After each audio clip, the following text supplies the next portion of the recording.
Welcome back to Bike Shows UK. We're at Oulton Park in Cheshire, seeing what goes on behind the scenes at a British Superbike meeting. The medics are chilling out in the sunshine, and this meeting sees a special guest appearance from the North West Air Ambulance helicopter, based at Oulton for a week. My name is Paul West, Operations Manager, North West Air Ambulance. Been operational on this for about 5 years now, coming up to the birthday. I'm in charge really of 11 other paramedics that work on the helicopter who are seconded from the North West, who actively take a role whilst being a paramedic on the air ambulance. We was asked if we can come down to Oulton Park. It was very timely.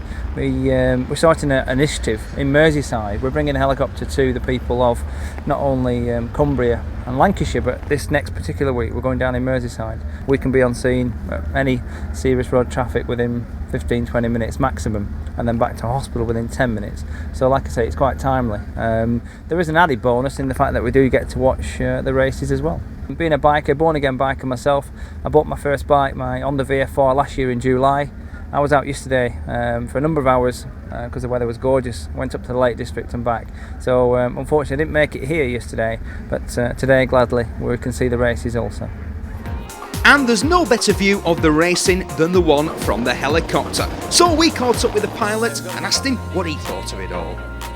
Good afternoon, my name's Jesse Constam. I'm one of the pilots of the North West Air Ambulance, which is based up at Blackpool. We're down here today at Oulton Park races to raise awareness of the aircraft and the job that we do, because it's by raising awareness we hope to raise the funding level because the whole operation is funded by charity. Our normal crew is one pilot and two paramedics. The paramedics are both experienced guys who've got at least 1 year's experience on the road before they join the aircraft. They then undergo special training to help with navigation and how to operate in the air, and particularly how to use all the equipment in the aircraft, because all of the signs that they normally pick up of healthiness or lack of healthiness in the patient, a lot of them are obscured by the aircraft noise, so they need to learn to use their instruments in a different way. We see all the crowds of cars and the people here, and as we came in we saw all the pace cars out on the track and things, and you get a wonderful aerial view of everything from the aircraft. And it's set in beautiful surroundings near the Delamere Forest and up into the hills. It's fantastic. I'm sure for them it's very intense on the ground. The guys who fly these kind of operations are usually fairly experienced, so we try and take it in our stride. But it's a fantastic way to earn a living. It's great. But you know, some people go to a race meeting every weekend and see no racing, and among them are the tyre technicians. Right, my name's Dave, I work for Pirelli, Metzler, whichever one you want to be called it. I actually fit the tyres, I strip them down, get the new ones put on and send them off to balancing. And that's about it really. Do a bit of tyre picking, going and finding them for the riders and whatnot. If it ain't the right condition and it ain't the right tyre, then there's not much use really going out. So yeah, it's just fairly important for them to get the right tyre and the right compound. If the weather changes suddenly, then the riders obviously just want to come back, change the tyres, put wets on, put the dries on, put whatever it is at the time that they need. I'm going to say it gets really busy though, because as soon as the weather starts to change, then the whole lot comes back. It's not just a couple of 5 teams, then the whole lot will come in. Everyone wants some changing, and this morning it was absolutely terrible. What we're looking here for is to make sure that the wheel's right and the wheel's not bent. And then what we do, we move on to letting the tyre balance itself, which then means that the heaviest point of the tyre is on the bottom. We put a little chalk mark there, take it to the 15% of the tyre there, and then we let the tyre roll back, and then that determines how much weight that we can put on the tyre. Now this isn't too bad actually, because we don't need to put any weight on this tyre because it's balanced quite well. With it being like that, then the rider won't feel nothing. It's balanced properly and he'll have a nice smooth ride. But it's not just the bikes that need looking after, it's the rider's kit as well. So we went along to see a helmet technician to find out what's involved in that job. My name's Mark, I'm a RI service technician, Phoenix Distribution. Very busy on Saturday and yesterday because the weather was good, lots of flies around here, and risers obviously get well splattered with flies. restricts the vision, so we have to fit these tear-offs as the guys' vision gets reduced, and they can just pull a tear off and then they've got full clear visibility again. This is John Reynolds, obviously he's our one of the title contenders this year for Superbike. Paul's just doing Sean Emmett's there. Sean's top bike, so a contender for this year's championship. And obviously we've got a rack full of helmets out there. Lots of Superbike runners, Scott Smart, Superstock and all the other classes, 600, Carl Harris, all these kind of people, and it keeps us busy, that's for sure. Another guy who's extra busy on race day is James from Double Red Photography. He's hard at work finding the best places on the track to take pictures. Just on the exit of Druids, as you see, the bikes will get the front wheel off the ground just as they come over the crest under acceleration, and they've got to, the riders have to work quite hard to get the bikes back online. Keep them in control, so it's quite a dramatic shot out of here.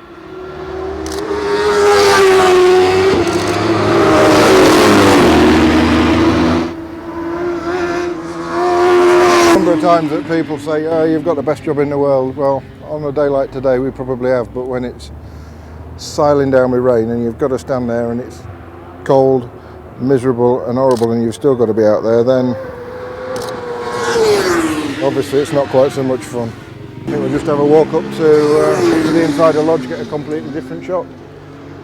Lodge Corner on race day is sort of traditionally one of the last ditch attempt passing places. It's sort of the last passing place before they go onto the start-finish straight. At that point there's a potential for crashes, and the crashes are often the shots that get used. I guess you could say it started off as a hobby that got too expensive. Very, very few circuits that are as picturesque as this.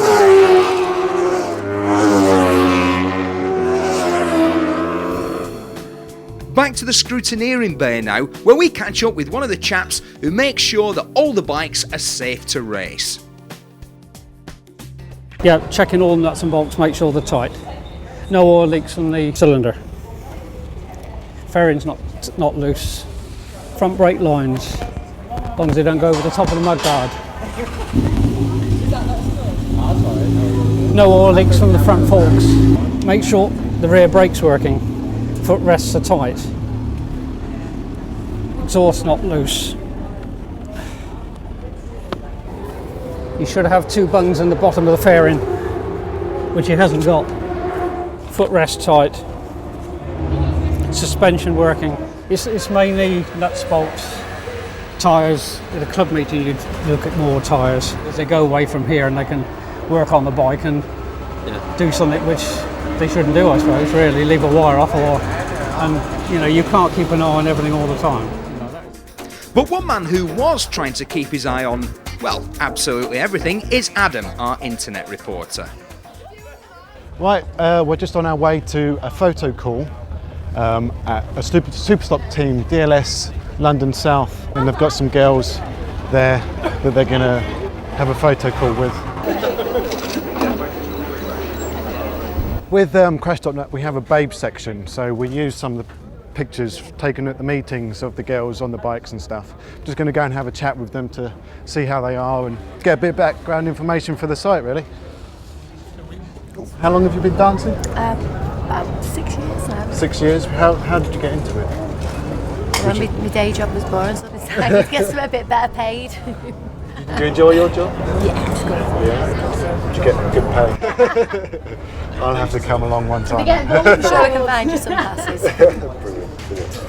Another behind-the-scenes job on race day that doesn't get much publicity is that of the fuel tester. It's necessary though to make sure everyone is playing by the same rules. Hi, I'm Ian Mulliner. I do all the fuel analysis here for the British Superbike Championships. Just taken a fuel sample from Leon Haslam's machine in the last race, and I'm just going to be conducting our fuel analysis to make sure his juice is correct.